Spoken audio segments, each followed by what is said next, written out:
Did you know that the Pleistocene era was a really important time in Earth's history? It's when the last ice age happened, and glaciers covered a lot of the planet. This period of time lasted for about 2.6 million years, and ended around 11,700 years ago. What's even cooler is that modern humans, like us, had actually evolved during this time, and had spread all over Earth before it ended. There were also some really fascinating animals that lived during the Pleistocene, like woolly mammoths and saber-toothed cats. Unfortunately, many of them went extinct at the end of this era. Earth has had some pretty wild weather patterns over the last 2.4 billion years. Although the planet is mostly ice-free, we now cycle in and out of freezing ice ages. During these glacial periods, temperatures drop, and huge areas of the planet get covered in ice. It all starts with a bit of snow, which then builds up over time. The ice reflects sunlight, making things even cooler. The result?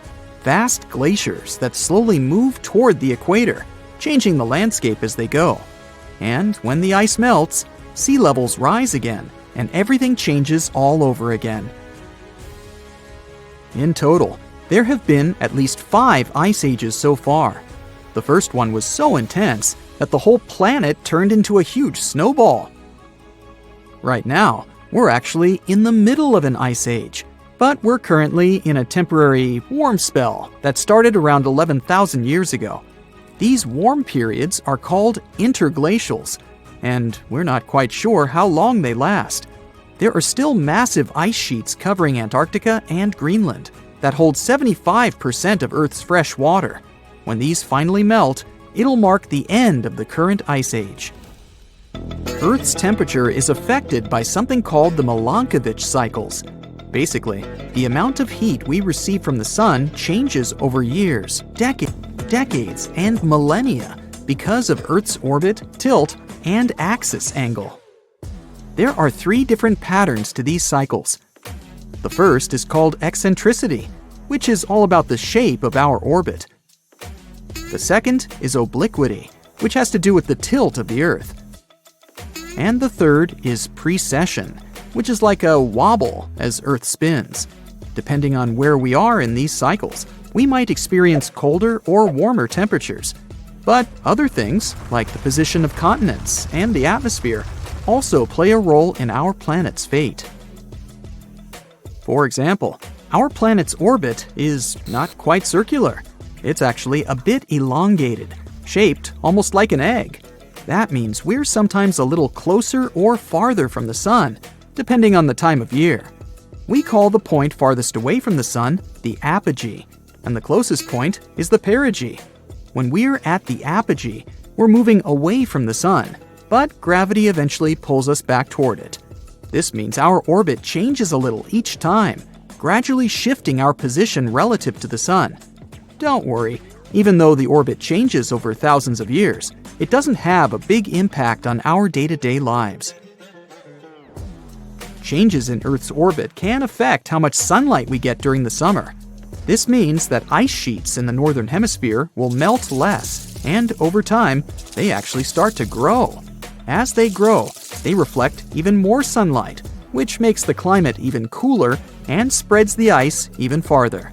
This process can last for a really long time, like 10,000 to 20,000 years, and eventually it brings the planet into its next freezing season.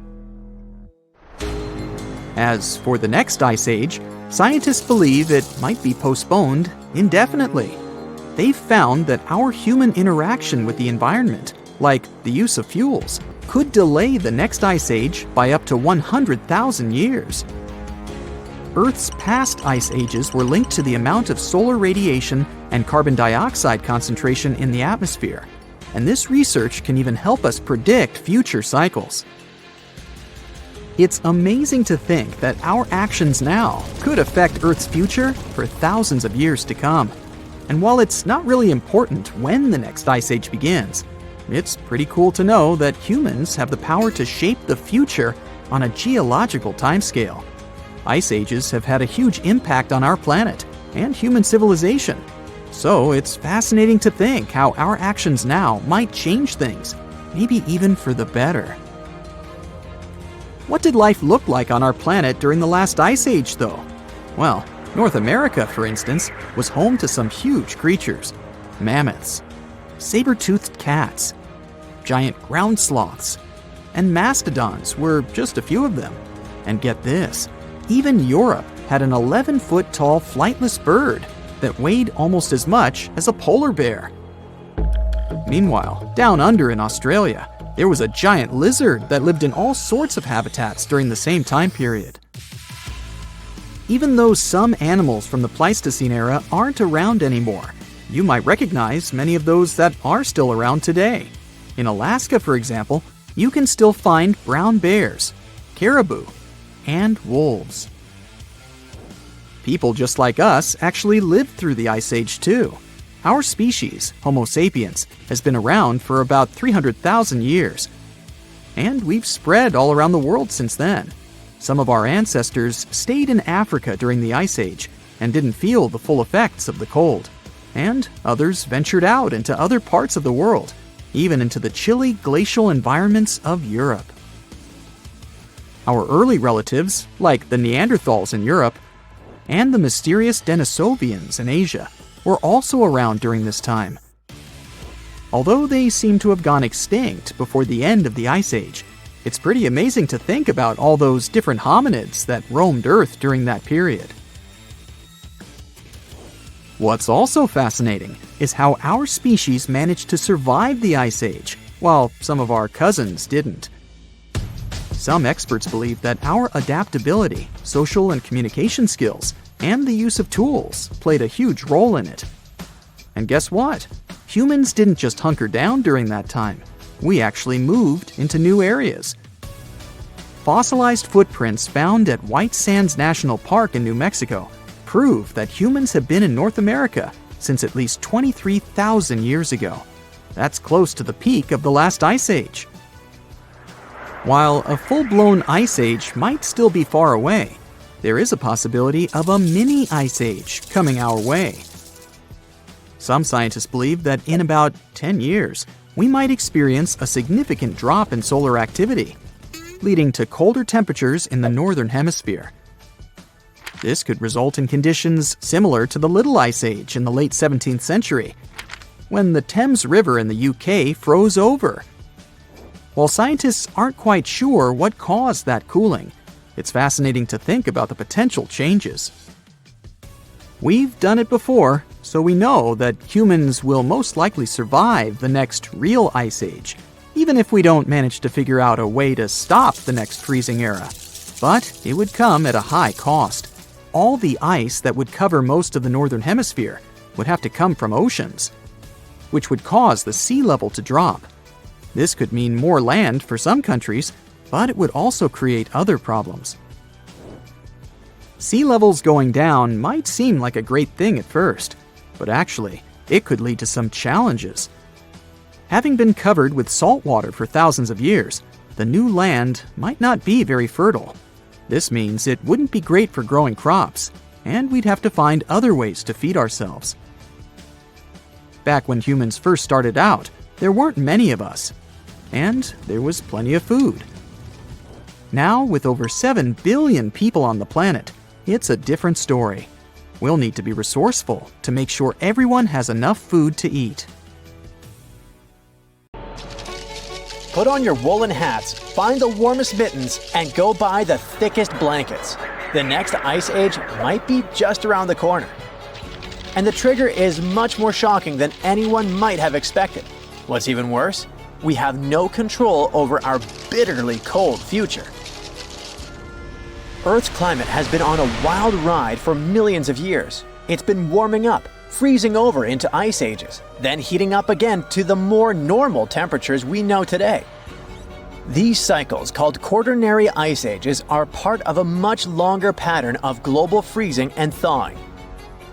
For a long time, scientists thought Earth's orbit around the Sun had something to do with triggering ice ages, but figuring out exactly how was tricky. Well, new research has finally connected the dots.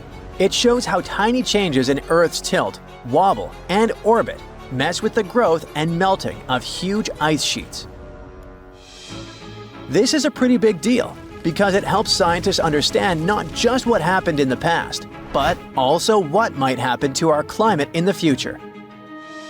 Even small shifts in how Earth moves through space can have huge effects over thousands of years. These changes control how much sunlight different parts of the planet get, which affects how ice sheets grow and shrink. Earth doesn't orbit the Sun in a perfect circle. It actually follows a slightly oval-shaped path. This phenomenon is called orbital eccentricity. Since the Sun isn't sitting right in the center of this oval, Earth's distance from it changes throughout the year. Plus, the oval itself slowly shifts position in space over time, which is called orbital precession. On top of that, Earth's tilt, aka obliquity, also changes slightly as our planet moves around the Sun. Scientists have known for a while that these orbital quirks impact our planet's climate, causing cycles of warming and cooling. As different parts of Earth's orbit shift, they change how sunlight is distributed across the planet, influencing seasons and ice ages. These Milankovitch cycles happen roughly every 20,000, 40,000, 100,000, and even 400,000 years. The difficult part is to figure out how each of these orbital changes affects climate shifts. Earth's climate is a complicated system, with tons of factors influencing it at the same time. Modeling all these processes is no easy task. It needs huge computing power and a deep understanding of each factor's role in shaping our planet's past and future climate. There are two cycles that are super close to each other in timing. Precession, which happens every 21,000 years, and the second harmonic of obliquity that happens at 20,500 years. But even though they're so close, no one has been able to directly connect either of these cycles to the end of an ice age.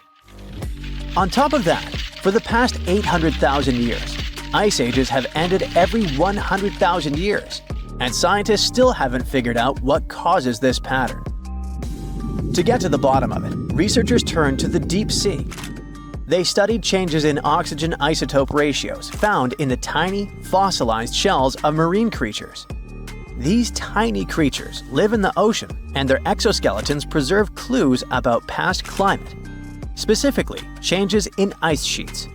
This allowed the researchers to track the beginning and end of ice ages over the past 800,000 years. By comparing the changes in the ice sheets with Earth's orbital changes, they found an incredible pattern. The key moments when Earth moved between ice ages and warmer periods were perfectly lined up with specific relationships between precession and obliquity. It turns out that the end of an ice age, called deglaciation, is closely linked to the way precession and obliquity align. But it's obliquity alone that seems to trigger the start of an ice age.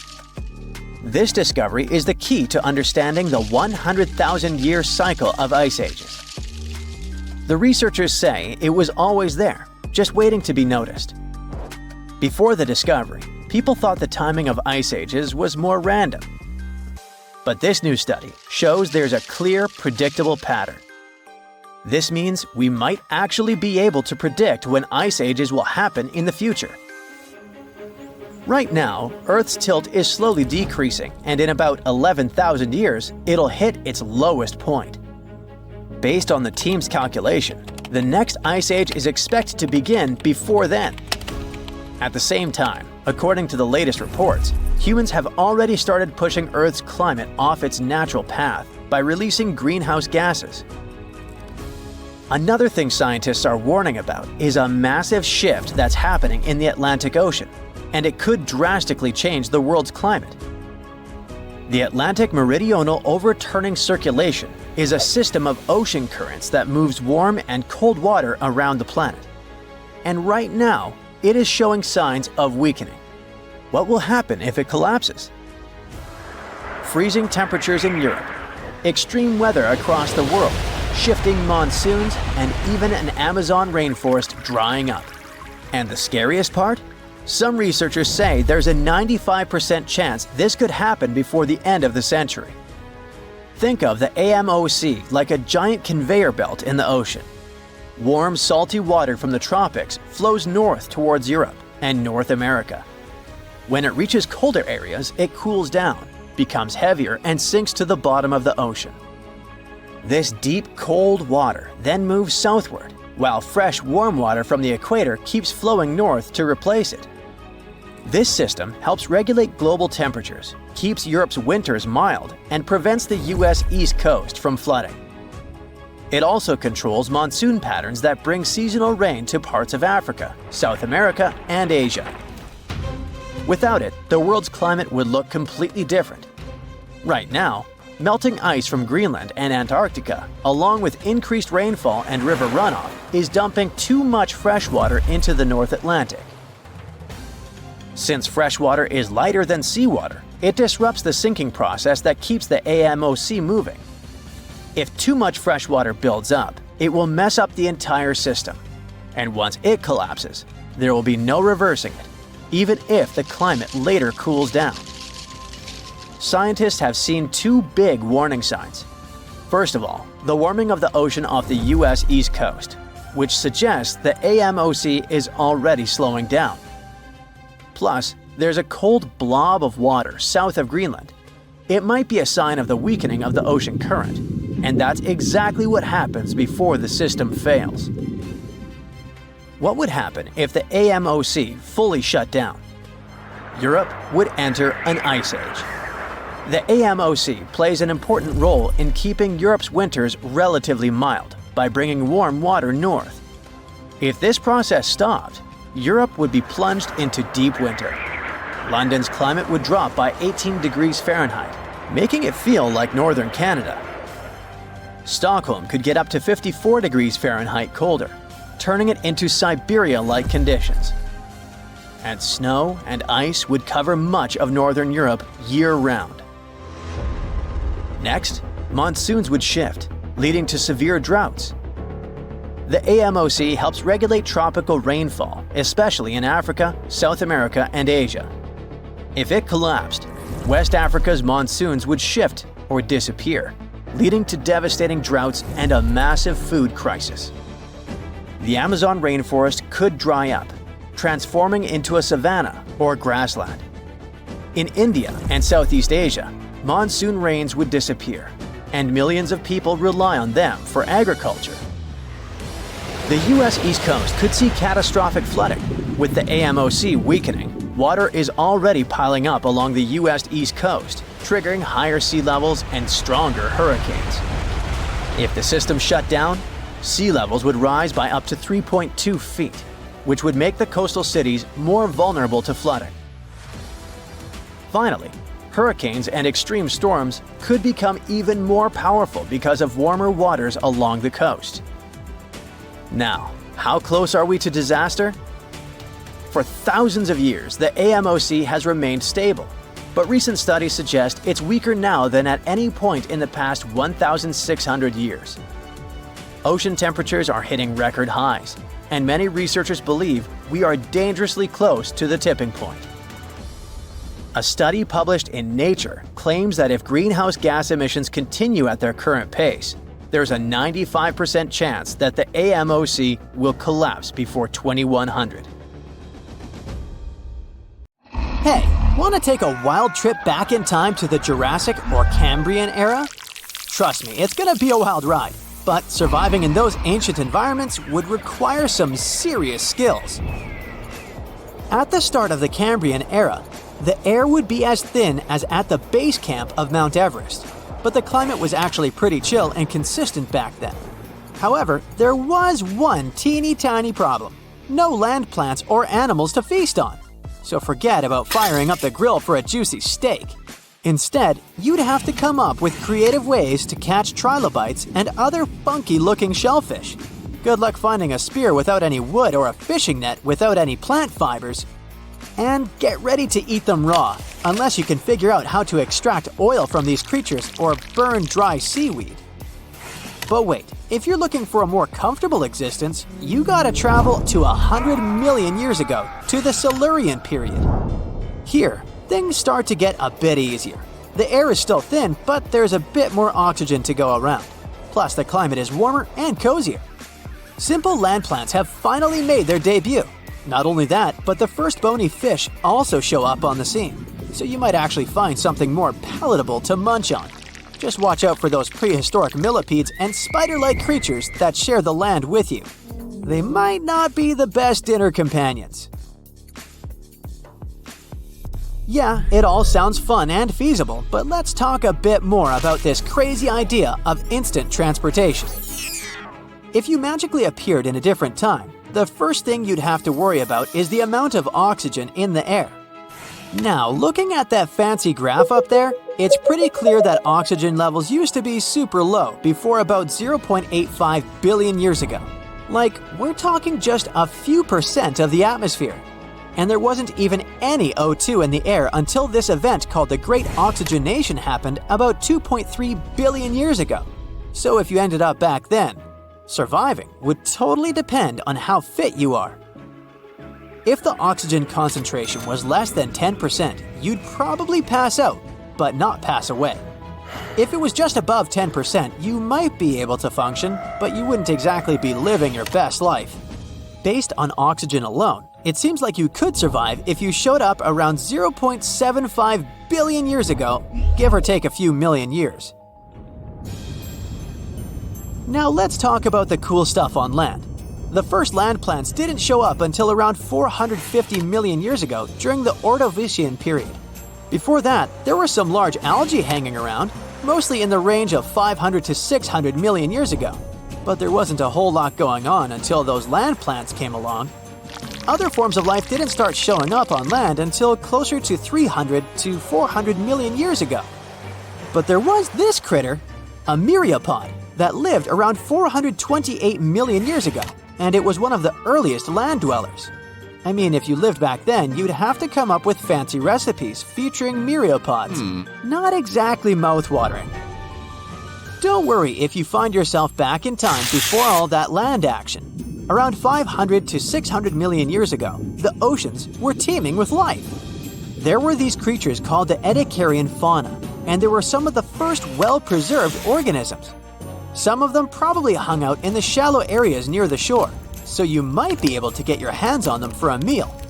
But remember, there weren't any land plants yet, so you'd probably have to eat them raw and with no potatoes on the side. You'd have a sort of prehistoric sashimi on your plate. Now, around 500 million years ago, things started to get really interesting in the oceans after something called the Cambrian explosion. If you ended up in the Cambrian period, you'd have all sorts of weird animals to catch in the coastal zones. Check out the fossils from the Burgess Shale for some wild ideas. Look at these brachiopods, arthropods, and even worm-like critters. But again, no woody land plants at this point, so your meals would mostly consist of raw arthropods and algae. Alrighty, let's dive into the nitty-gritty of ice ages. It's when the Earth gets super chilly for a ridiculously long time, like millions and millions of years. This causes giant ice sheets and glaciers to spread all over the place, covering massive areas of the planet's surface. Believe it or not, our planet has experienced at least 5 major ice ages. The very first one happened about 2 billion years ago and lasted for 300 million years. The most recent ice age kicked off at around 2.6 million years ago, and we're technically still in it. So, we're in the middle of an ice age, but we're not currently living in an icy wonderland. That's because we're currently in an interglacial period. During an ice age, temperatures go through ups and downs. When it's warmer, those ice sheets and glaciers start to melt, creating what we call interglacials. And when it gets colder, they expand again, which we call glacials. So right now, we're enjoying the warm interglacial period of the most recent ice age, which kicked off around 11,000 years ago. When people mention the Ice Age, they're usually talking about the last glacial period that started around 115,000 years ago and ended roughly 11,000 years ago when our current interglacial period began.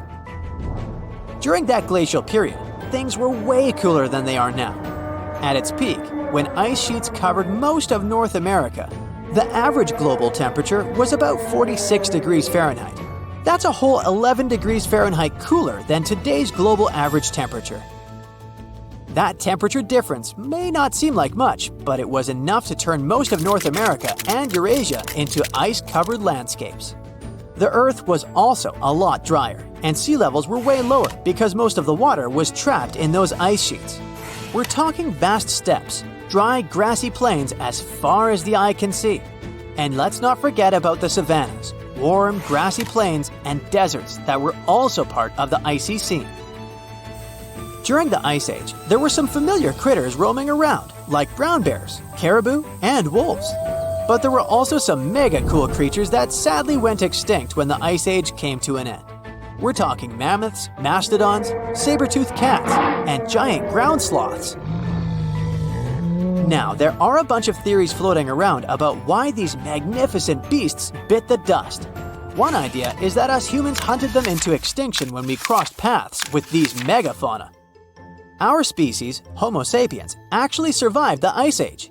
We've been kicking it on this planet for around 300,000 years now, starting out in Africa and then spreading our awesomeness all over the globe.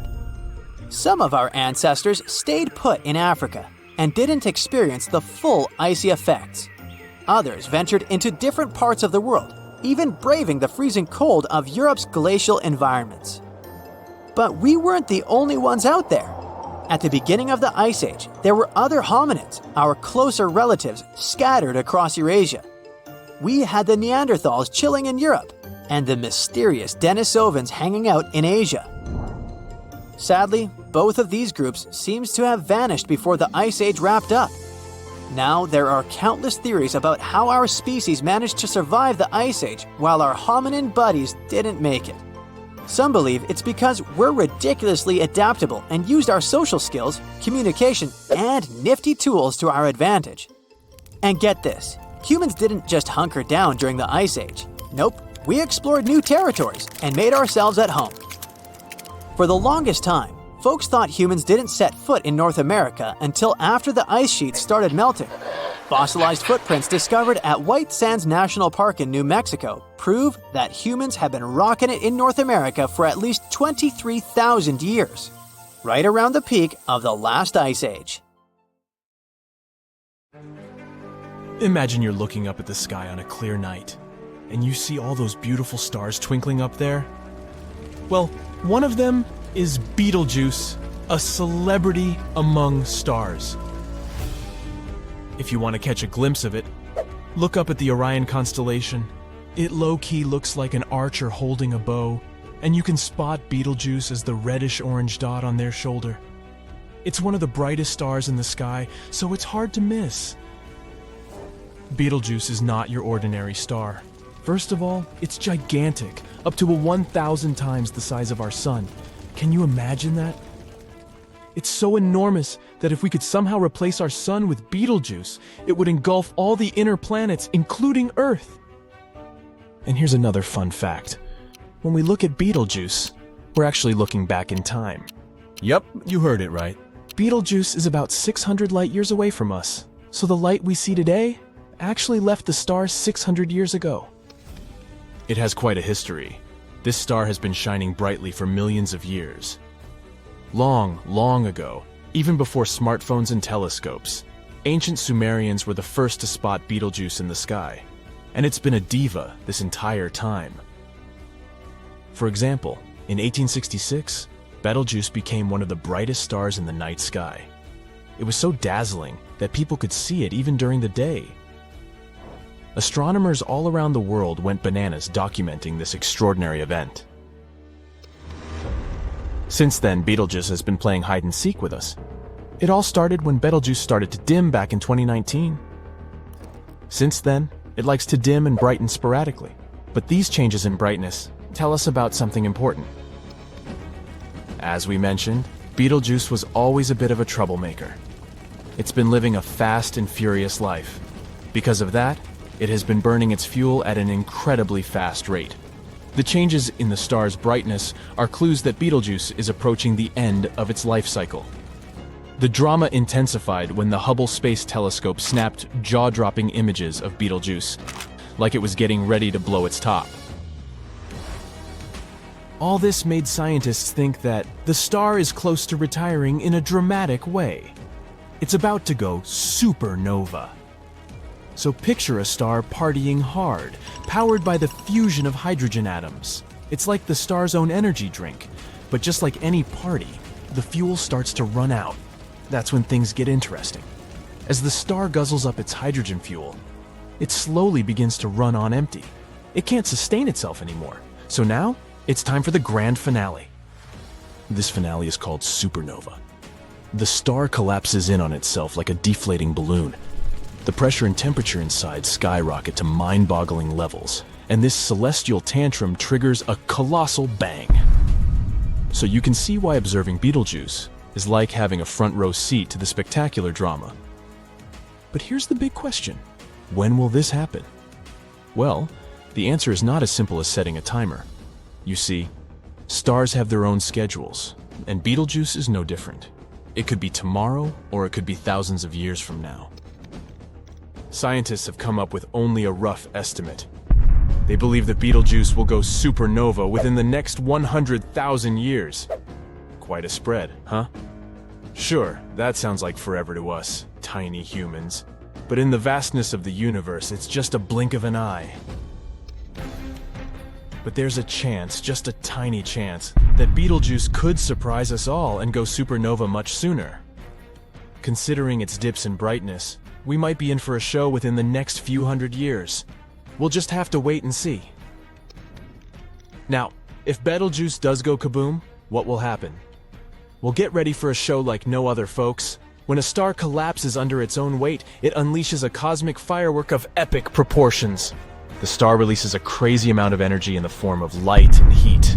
Betelgeuse's supernova is going to be extra special. It's like the superstar of supernovas. It will shine so brightly that it might even outshine the other stars in the sky. Picture that, Betelgeuse stealing the spotlight. The show could be so bright that you won't need a telescope to catch a glimpse. Nope, you'll be able to see it with a naked eye. It might even be visible during the day, making the sky look like it's hosting the coolest rave ever. After that, the supernova will keep us entertained for weeks. It will be like having a second moon in the sky, shining as bright as the full thing. Imagine that, 2 moons dancing together in the night. After several weeks of lighting up the night sky, Betelgeuse's supernova will slowly fade away, but it would leave behind a souvenir, an ethereal remnant. It's like a fading memory of the star's epic performance. This remnant, too, would slowly fade away over the course of several months. But it's not just about the light show. The boom will send out powerful shockwaves, and we might actually feel them right here on Earth. It's like the universe giving us a gentle tap on the shoulder, saying, hey, look at this amazing spectacle. How dangerous will it be for us? Well, we know that Betelgeuse's supernova would send dust and gas shooting into the atmosphere. It's like a big space sneeze. And this sneeze could cause a decrease in global temperatures. We're talking serious climate impact here. It could even lead to a mini ice age. But these are just assumptions. We don't know for sure if the consequences will really be that serious. But, of course, we want to be prepared for this event just in case. That's why scientists are studying Betelgeuse closely. But, in addition to serious scientific research, astronomers also have a blast of celestial comedy. Jokes are flying left and right. Someone has even created a Betelgeuse status account, which you can check yourself. So, as you can see, the star is keeping us on our toes. Astronomers keep observing it, and they need our help too. They want us to keep an eye on Betelgeuse and report any changes we see. How do you do that? First off, channel your inner astronomer and observe Betelgeuse. Take a peek at the star and note down what you see. Is it twinkling, shining, or feeling a bit dim? Jot it all down. Then be a superstar yourself and report your observations to the astronomers. Your observations will help them track Betelgeuse's journey towards its big supernova moment. You can also join in on some citizen science projects. They're super fun and easy, trust me. One cool project you can jump into is the Betelgeuse Brightness Monitor. By participating, you help scientists keep tabs on how bright Betelgeuse is shining. Your contribution can make a real difference. So join the monitoring team. You'll be part of something amazing, and who knows, your observations might even help predict when Betelgeuse will show off its supernova magic. By doing that, we can assist them in monitoring this superstar and learn more about the fascinating world of stars. But that's how we can help scientists to predict this event. Now, how can you personally prepare for it? First things first, you'll need the right gear to catch all the supernova action. A trusty telescope is like your front row ticket to the starry show. It'll bring you up close and personal with Betelgeuse's performance. And remember, you'll need special eyewear to shield your eyes from the intense burst of light. Safety first. And of course, prepare in case it decides to mess with our climate. Stock up on essentials, like warm clothes and supplies, just in case we experience a mini ice age. But let's just hope it won't happen. So keep your eyes on the night sky, my friends. Betelgeuse may not be ready to blow up just yet, but when it does, it will be a sight to behold. Until then, let's enjoy the twinkling stars. And remember, there's always something extraordinary happening in the vastness of space. Around 2,500 years ago, an earthquake completely changed the course of one of the largest and most famous rivers on the planet, the Ganges. Now, it's normal for rivers not to sit in one place, so if you live next to one, it could also just disappear without a trace or flood the whole city one day. In the case of the Ganges River, a supermassive earthquake became the reason for this dramatic change. Scientists say it might happen again, and it would be a huge problem for millions of people who depend on this river. The Ganges River starts as small streams in the Himalayas and travels a long way, over 1,500 miles. Along its journey, it meets other big rivers before all the water flows into the Bay of Bengal. The Ganges has the largest delta in the world among all rivers. Just like many other rivers in the region, it slowly changes its path over time. These changes, if they happen when a river wears away its banks, usually takes a long time, sometimes decades. Scientists have discovered that the Ganges-Brahmaputra river system has shifted several times over the last 6,000 years. When they looked at satellite images of the Ganges Delta, they noticed something interesting. There was a crescent-shaped dip in the ground about 28 miles away from where the river is flowing now. This depression was over 1 mile wide and stretched for many miles. They thought it might have been an old main channel of the Ganges River a long time ago. In 2018, the team decided to visit the area to check it out for themselves and take samples to learn more about it. While driving back home, they noticed a pit where someone was digging dirt to create a pond. The next day, they planned to fill it with water, but the researchers spotted something strange in the dirt. There were vertical bands of light-colored sand mixed into the darker mud. These special layers are clues from the past. They show that an ancient earthquake made sand and water shoot up from below the ground and created sand volcanoes that were trapped in time. The scientists studied the sand and mud and figured out that these earthquakes happened around 2,500 years ago and were strong, with magnitudes of 7 to 8. The epicenter was over 110 miles away from the main stem of the river, but it was powerful enough to displace it. It could have affected around 140 million people. The Ganges-Brahmaputra system is close to spots where Earth's tectonic plates meet, so earthquakes happen here often. There's no danger right now, but scientists think that another massive earthquake could happen in the next few hundred or thousand years. It could threaten up to 170 million people. That's about half the population of the U.S. No one can predict exactly when an earthquake will happen or how strong it will be.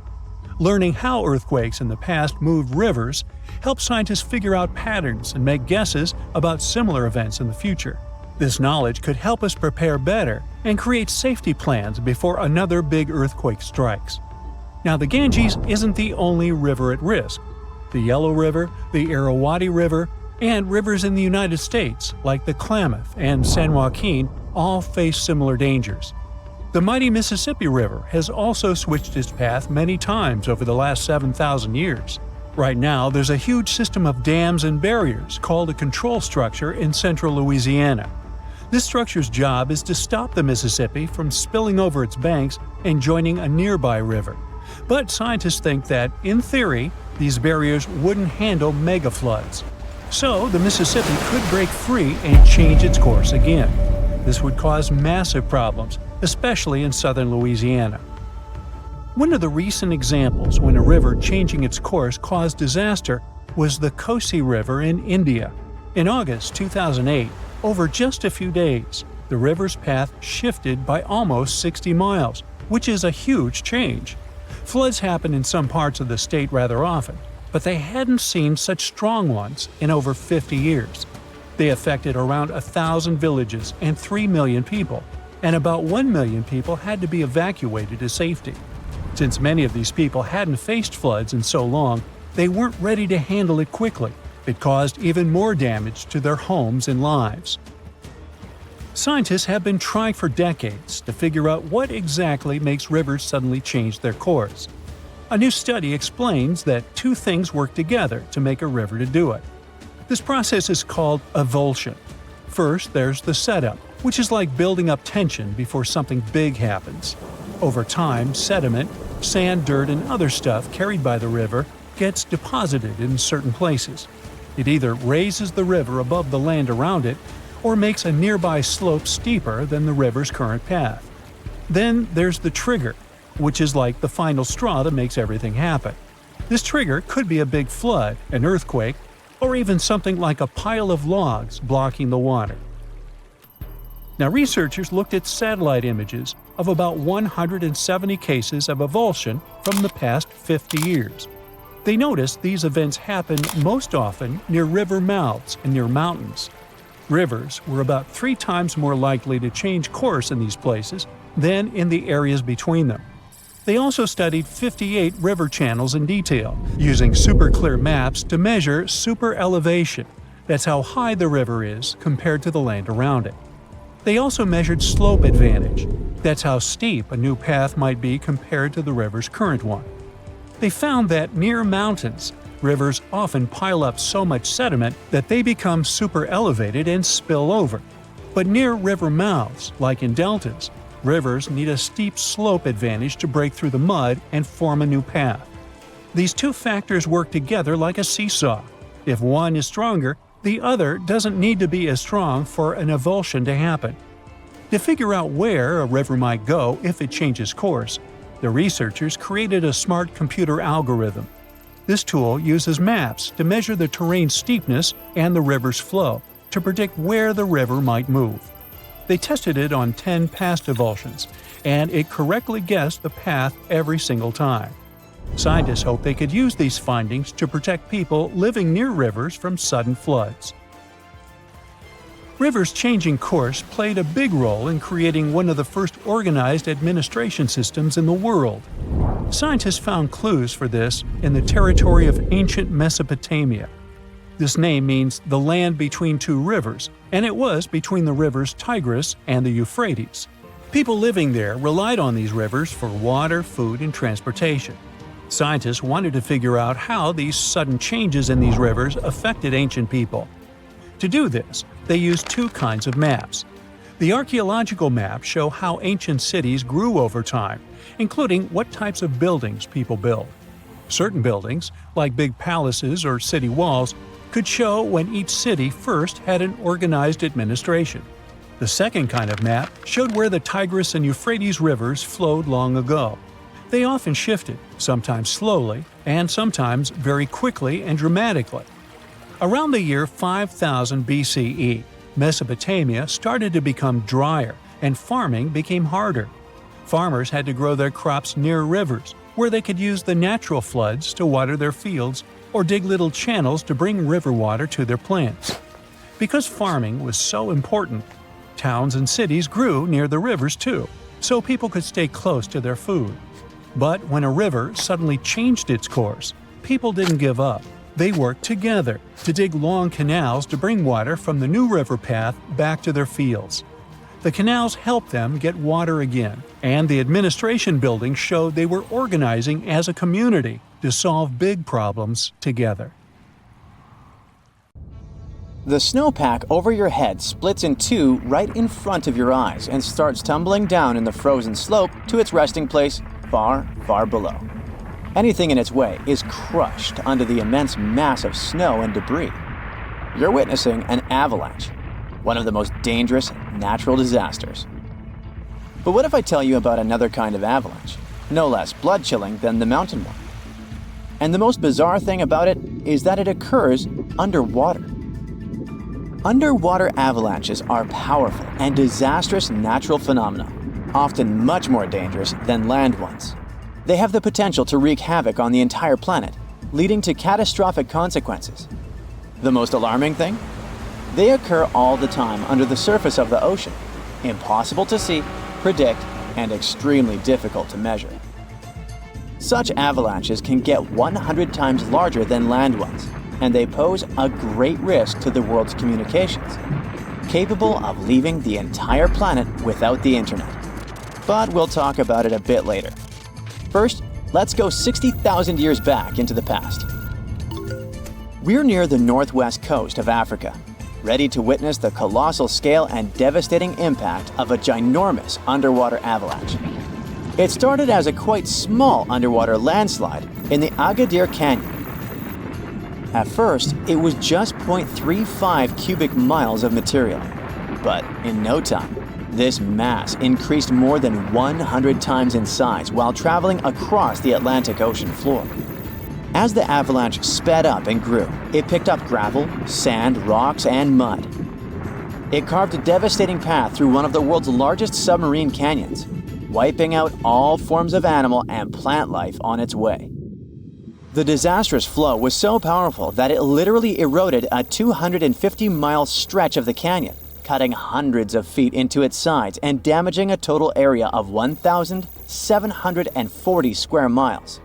That's the area of more than 3.5 New York cities.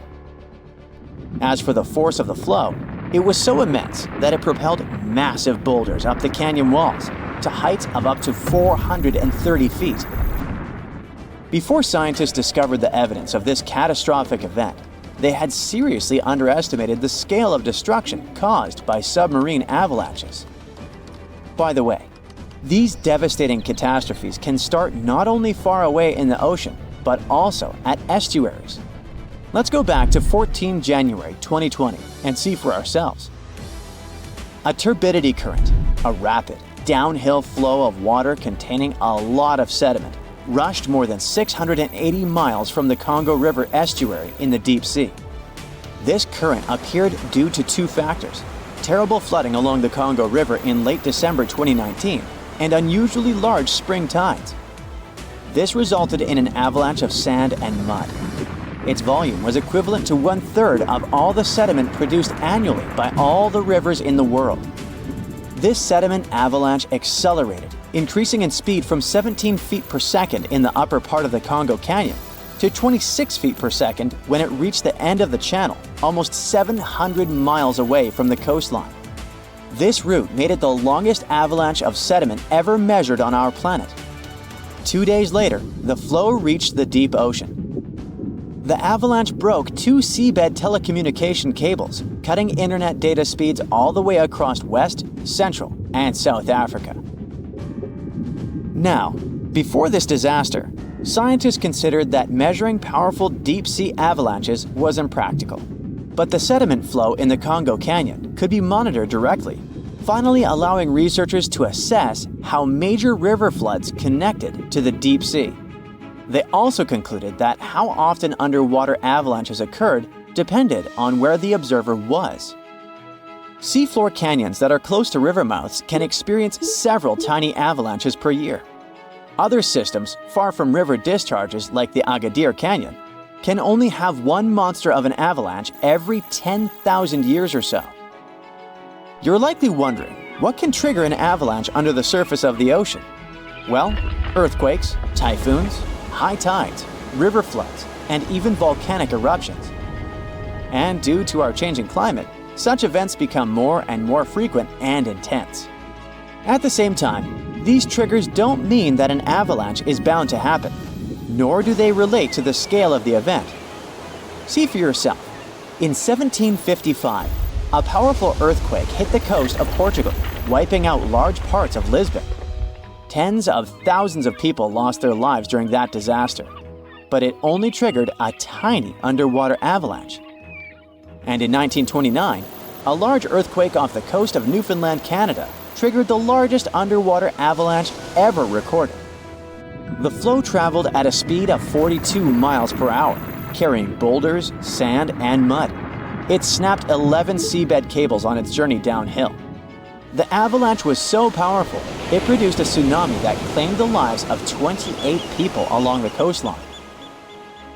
Now, submarine avalanches are totally invisible because they happen deep under the ocean surface, which makes them extremely hard to study. But we must find a way because these flows are super important. They transport sediments, nutrients, and even pollutants across the ocean floor. So, a research team from Liverpool decided to unravel this mystery. Over the last 40 years, they've collected more than 300 samples from the ocean floor. Combined with seismic and bathymetric data, which is a fancy word for ocean mapping, they managed to reconstruct a massive submarine avalanche. It was the first time an underwater avalanche of this size was mapped out. An even cooler thing, the event itself started off pretty modestly, but it quickly evolved into a colossal avalanche that grew to more than 650 feet tall. To put that into perspective, imagine a skyscraper-sized avalanche zooming from Liverpool to London, cutting a trench 100 feet deep and 9 miles wide. Then it spread out over an area bigger than the UK, covering it with several feet of sand and mud. That's like burying a whole country. These findings are actually a big deal because they show that even a small underwater landslide can turn into something massive and super destructive. But that's not the worst. Think about undersea internet cables, which are essential for global communication. There are more than 550 active seafloor cables around the world. Their combined length is a whopping 870,000 miles. That's enough to wrap around our planet 35 times. When a submarine avalanche breaks seafloor cables, the effects are usually super expensive and devastating. For example, in 2006, an earthquake in Taiwan triggered underwater avalanches that cut loads of seafloor cables connecting Southeast Asia with the rest of the world. The largest internet operator in China had a 90% loss of traffic to the USA at the peak of the event. As for Taiwan itself, it experienced between 74 to 100% loss in traffic to neighboring islands. So now you probably get why we need to learn more about this natural phenomenon. Luckily, researchers at Tulane University have found a way to study it in 3D. Previous studies only looked at submarine avalanches in 2D, which didn't give the full picture of how they actually behaved. The new research focused on how underwater flows interacted with mini basins, natural features on the ocean floor that look like shallow bowls. Despite being called mini, these bowls can be huge, up to 4 square miles. When turbidity currents flow into these mini basins, they don't just stop. No, they hit the far side and curl back around like water eddies in a stream. These swirling flows move the sediment around before it settles on the ocean floor. The size of the mini basin and the speed of the flow can change how the current behaves. If the basin is big and the current is slow, it starts to fill up with sediment. But if you crank up the flow speed or shrink the basin, the current starts to overflow, spilling over the basin. To study all this, the researchers created a mini version of a mini basin in a pool and used different speeds of flow to simulate turbidity currents. They even made their own sediment mixtures to see how different sizes of particles would behave. In the end, they managed to mimic real-life ocean conditions, but on a smaller, manageable scale. Pretty cool, huh? Back in the day, from 774 to 775, Earth got hit with a mega blast of radiation. This crazy burst of energy left its mark. 3 rings from that year show way too high levels of radioactive stuff. But what exactly caused it? Scientists are inclined to think that the reason was a solar flare. Some folks think maybe a massive supernova caused a radiation blast.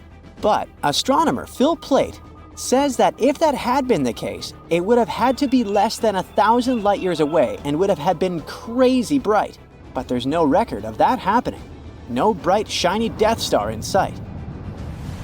After looking at the radioactive carbon and beryllium in tree rings, scientists ruled out a bunch of other possibilities. At first, they considered that it was a smash-up between neutron stars or a neutron star and a black hole. These types of crashes produce a super quick blast of gamma rays without any light show, which lines up best with the evidence. But these kinds of collisions are super rare. Plait thinks it's kinda unlikely that this is the answer. He figures we should only see one of these events in our galaxy about once every million years. So having one just 1,200 years ago seems pretty wild. Scientists are seriously worried about these rare events. If one happened closer to Earth, it could seriously mess up life on our planet. Even if it was thousands of light years away, a similar event today could cause chaos with all the fancy electronic systems we've come to rely on. So it's a good thing those gamma ray bursts are so rare, because if they were more common, Earth might be in for a rough ride. You may think that if our planet could withstand mega radiation blasts, it can easily withstand something less frightening. Let's say grasshoppers. Sorry to say that, but it's not exactly true.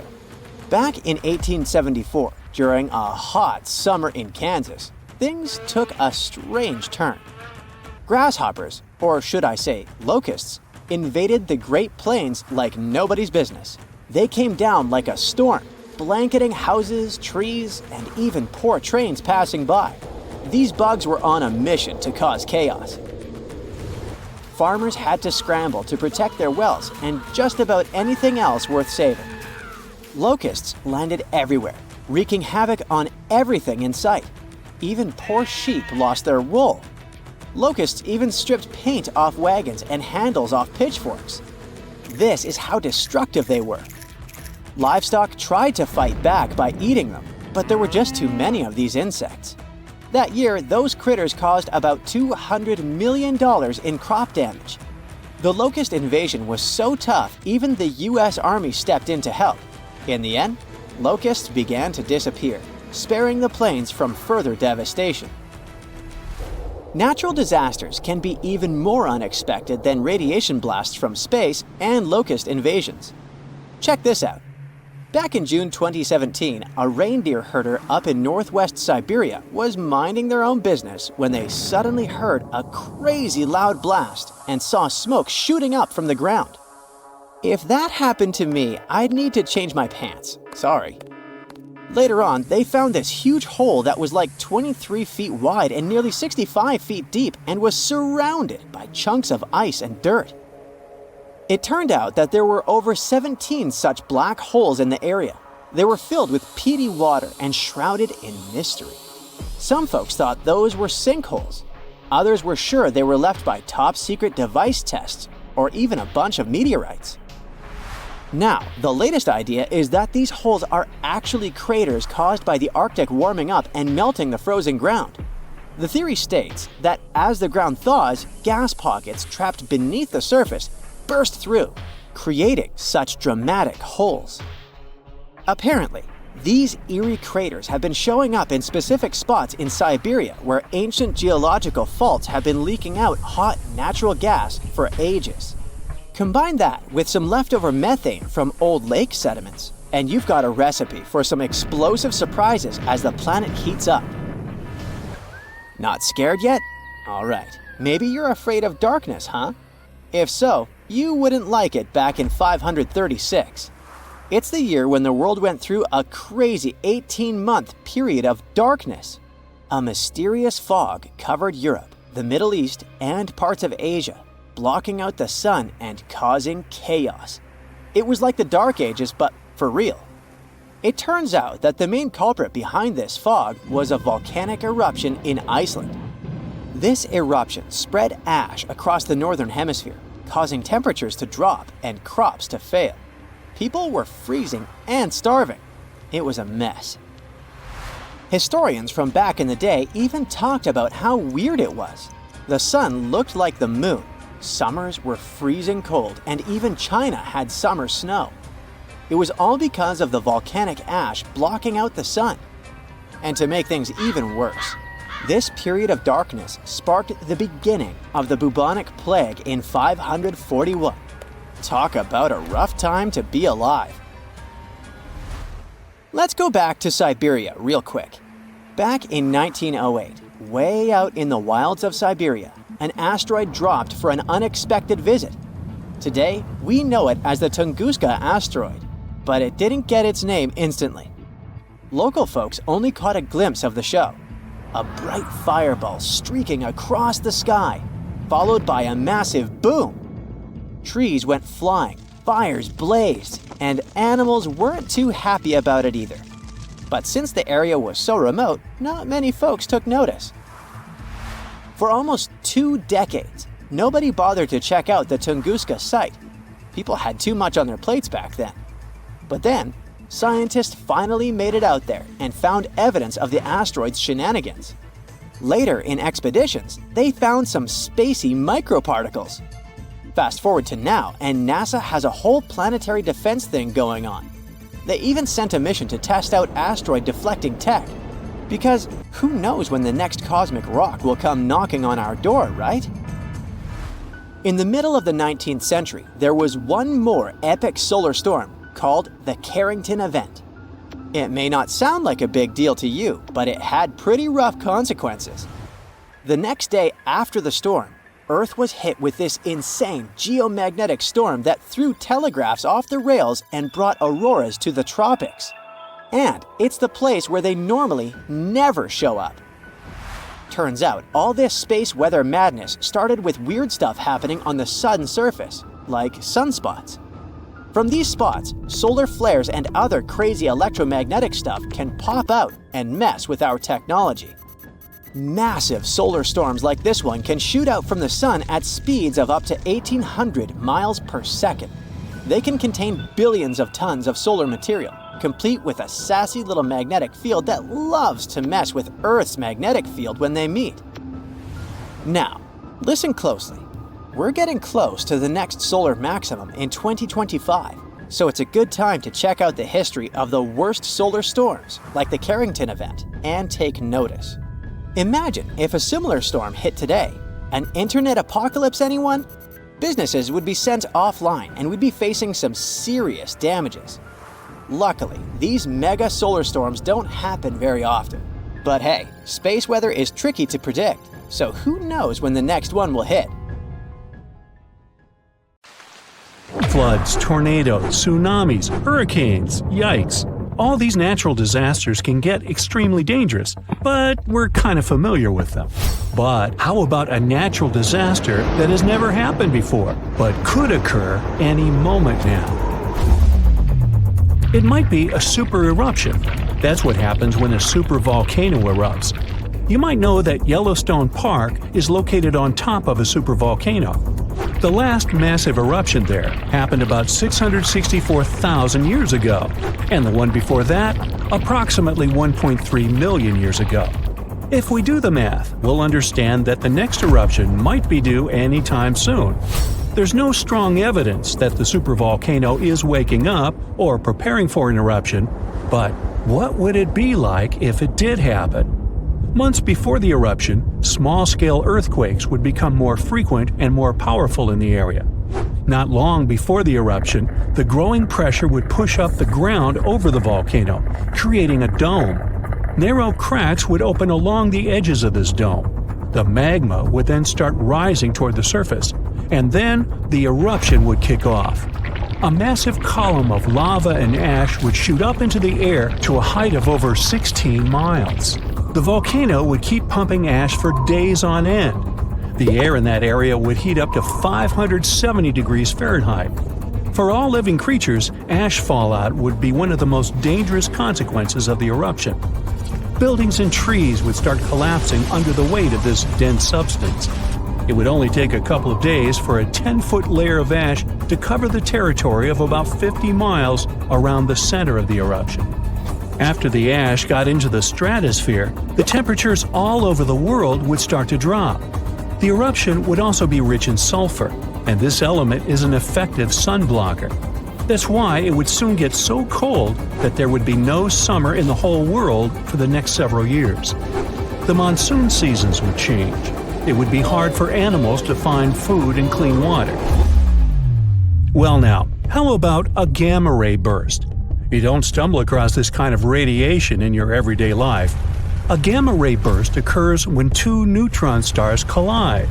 The collapse of a massive star can produce it too. Gamma rays could present a serious danger to Earth. If a gamma ray burst happened close to our home planet, it could rip our ozone layer away. After that, we would be left unprotected from the sun's ultraviolet radiation. Plus, gamma rays could also produce ground ozone. This kind of ozone could seep into the ocean since it's water-soluble, and that would lead to a mass extinction of marine life. Plants wouldn't survive this disaster either. Now, come to think of it, giant sinkholes could swallow entire communities. One of such sinkholes opened up in the city of New York. It pulled a parked van into the earth. That happened in the summer of 2022. And it wasn't the only sinkhole to appear in that area. Local inhabitants reported about 4,000 sinkholes all over the city. This kind of problem is also very common in Florida, and it's much more serious than it may sound.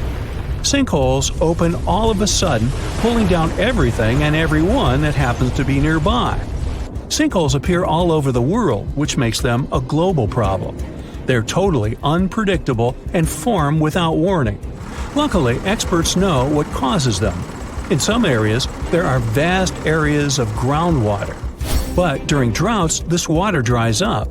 This creates large empty caverns, and after heavy rains, the surface over such a cavern can collapse, creating a sinkhole within minutes. Now, what if we came across a wandering black hole? You might know that a black hole is a region in space where gravity is so powerful that not even light can escape its clutches. Luckily, the nearest one to us is 1,500 light-years away. Nothing to worry about, right? Until you find out about wandering black holes. Now, things get definitely way creepier. If such a black hole entered the solar system, Earth would be doomed. We wouldn't stand a chance against this space monster. In 2012, 13 wandering black holes were spotted not so far away from our planet. But worry not. Not far away, in space terms, means around 1 billion light-years away. So we've got some time left. Plus, the possibility of such a disaster is very, very low. Another natural disaster we haven't experienced yet is a mega flood. It's never happened before, but the changes in climate do make for a risky potential. It could start, let's say, in California. This state experienced some really bad flooding in the past. One of such floods stretched up to 60 miles across and 300 miles long. If a similar disaster happened these days, it would cause $1 trillion worth of damage. It would also uproot millions of people. Now let's talk about a hypercane. Judging from the name, this natural disaster might get extreme. A hypercane is a theoretical hurricane of unsurpassed power. It would occur if the ocean became overheated as a result of climate change, or because of a massive volcanic eruption. In any case, these conditions could create a hurricane that would stretch way beyond the lower stratosphere. And as you may guess, regular hurricanes don't do that. The hypercane speed would reach 500 miles per hour. The pressure inside would be low enough not to let the hypercane to wear out as quickly as other hurricanes. The hypercane could last for weeks on end. But the worst thing? It could damage or even destroy part of Earth's ozone layer, and the hole could be the size of the entire North American continent. Now, this disaster did happen before. About 66 million years ago. I bet you know what I'm hinting at. Yep, that very meteor that supposedly wiped out dinosaurs off the face of the Earth.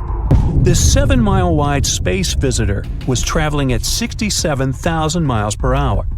As a result of the collision, 75% of all life on the planet disappeared, and winter reigned on Earth for 18 months. Want to know a secret? Meteors strike Earth all the time. Even more of them barely miss our planet. But it's also very hard to predict meteor strikes. Scientists miss a lot of them until they just nearly miss us. That's why experts are working on an early warning system that could prevent disasters.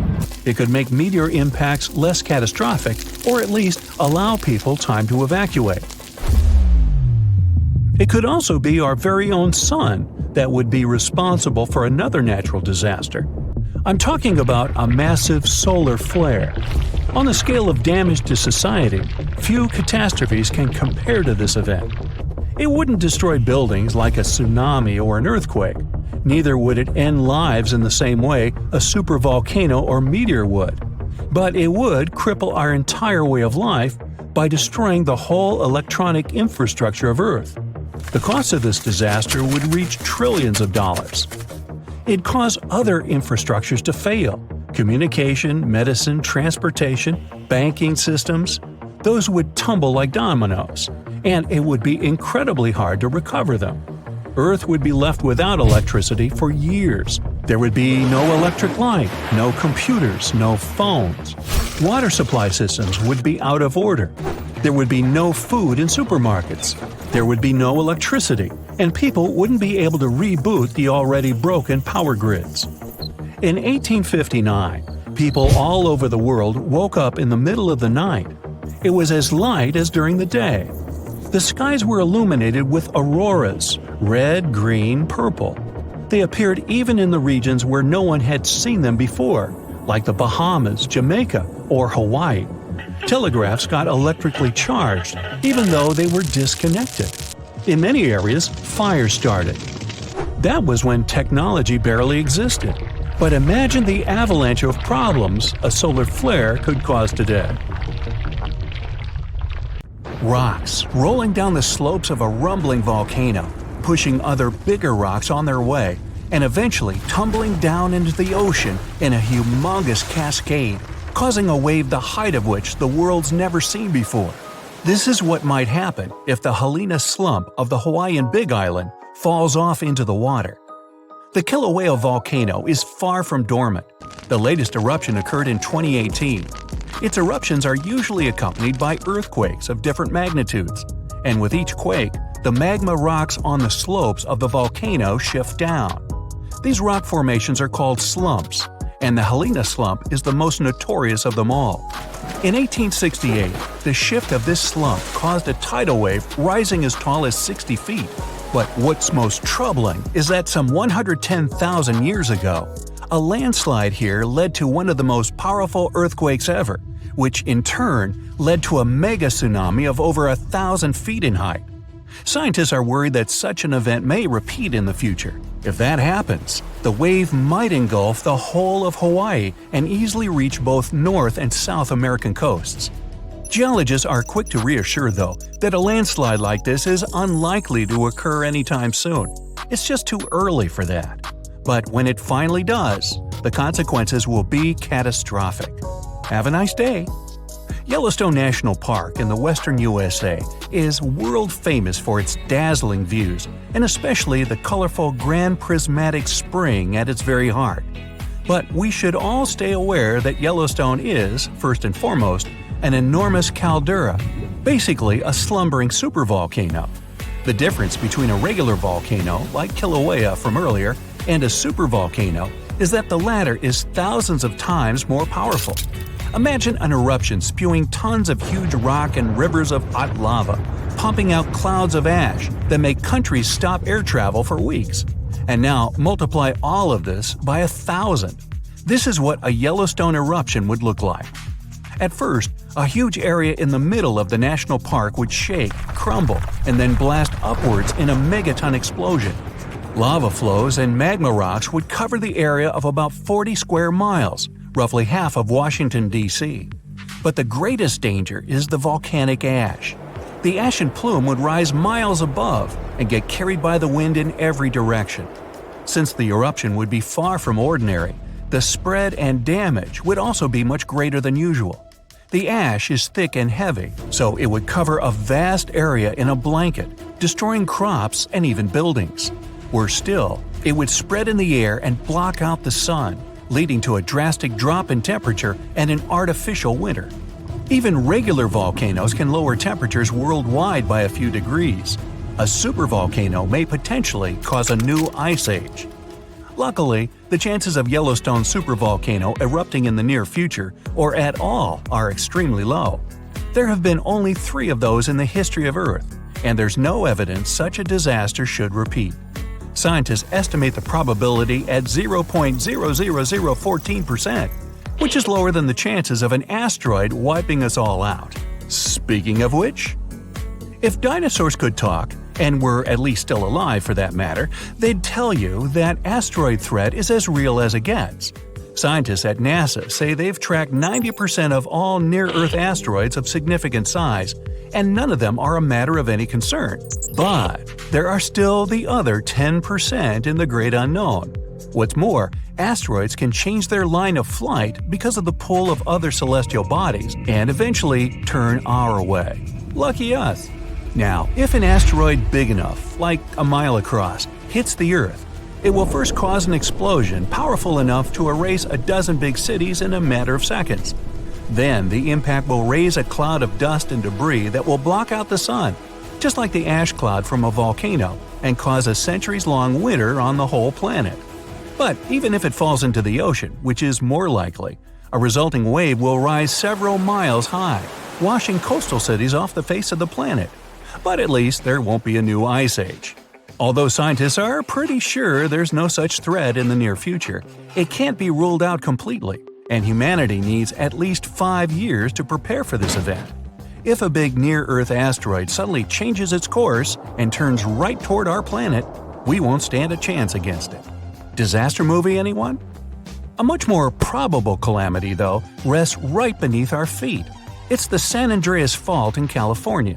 The fault has been ready for rupture for years now, and scientists estimate that an earthquake along this line is likely to occur in the next 3 decades. And when it happens, it won't be nice. They expect a magnitude of 8.0, which is comparable to some of the most devastating quakes in history. It's all the more dangerous since California is home to some of the most populated cities in the western U.S., including Los Angeles and San Francisco. High-rise buildings are common there, and they're particularly vulnerable against underground shakes. The San Andreas earthquake might cause a whole lot of damage both to cities and countryside. In the worst-case scenario, the ground might break apart, destroying buildings, farms, and changing the landscape altogether. Still, scientists believe that the probability of such a quake is only 7% for the next 30 years. So there's a rather big chance, 93%, that we'll never see that in our lifetime. Yet, there's another earthquake hazard not so far away from the previous one: the megathrust in Chile. The country sits right above the subduction zone, an area where 2 tectonic plates meet and go one beneath the other. At the place of their meeting, stress has accumulated because of their continuous movement, and once that strain is too much, a major earthquake occurs. Chile has experienced a lot of quakes in the recent years, and scientists are worried those might be preparing the area for a really big one. They believe a great earthquake is due to happen before the end of the century, and it might be devastating to the coastal area. Even smaller quakes caused tsunamis that flooded the west coast, and a huge one like that is likely to raise a wave of incredible height. On the bright side, Chile now knows to prepare in advance for the coming natural disasters, and geologists are pretty sure people will be able to evacuate before the earthquake strikes.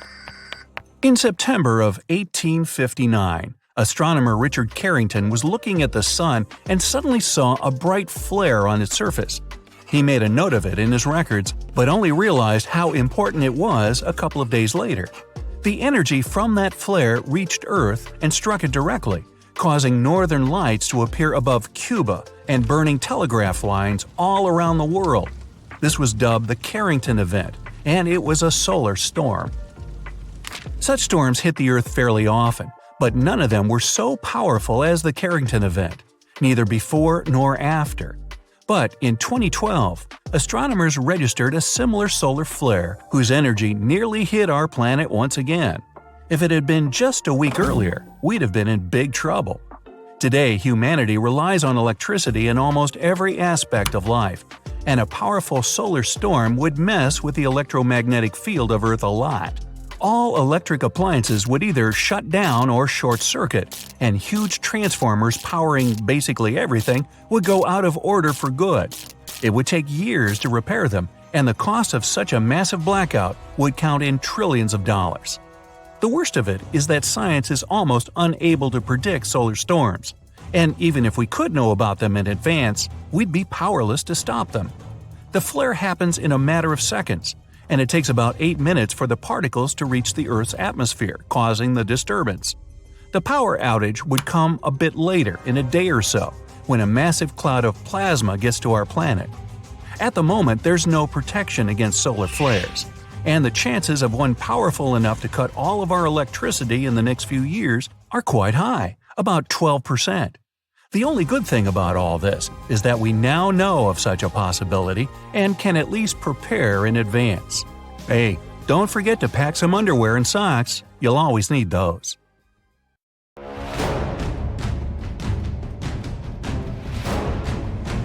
The Boxing Day Tsunami, Indonesia. An undersea earthquake starts in the morning. Its tremors cause a series of tsunami waves. The largest reaches the height of the Arc de Triomphe in Paris.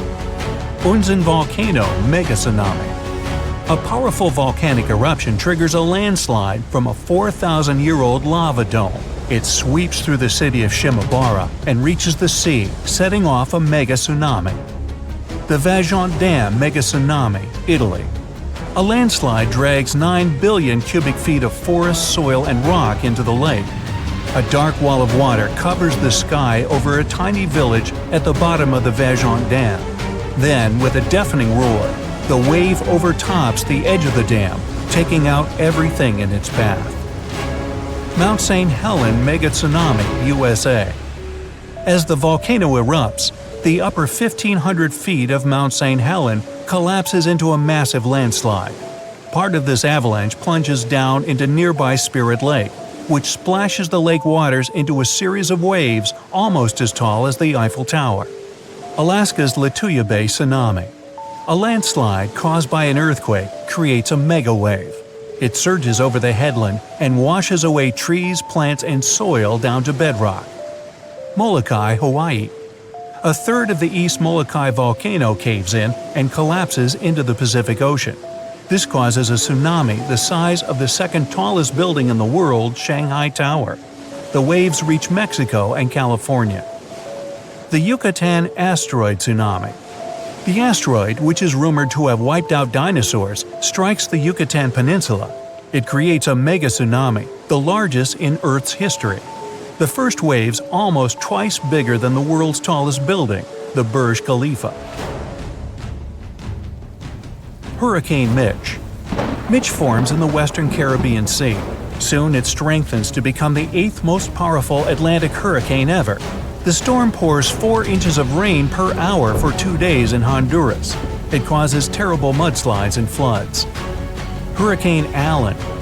Rare and extremely powerful, the storm is one of the few to reach Category 5, the highest possible. It causes more than $2 billion in damage. The Great Hurricane. After tearing down Barbados, the storm moves on. It strips the bark off the trees growing on Martinique and St. Lucia and travels further. This horrific natural disaster lasts for 6 days. Hurricane Dorian. It's the most powerful tropical cyclone to hit the Bahamas. The hurricane flattens most of the structures on the islands and sweeps them into the sea. Hurricane Wilma. The storm occurs in the Caribbean Sea near Jamaica and heads to the west.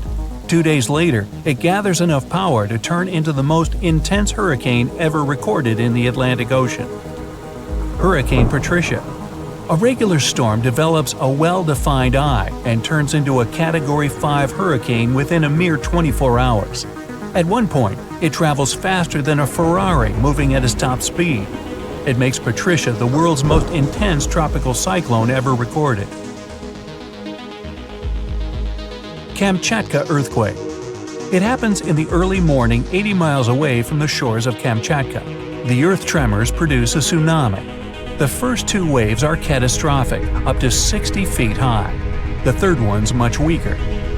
Valparaiso earthquake, Chile.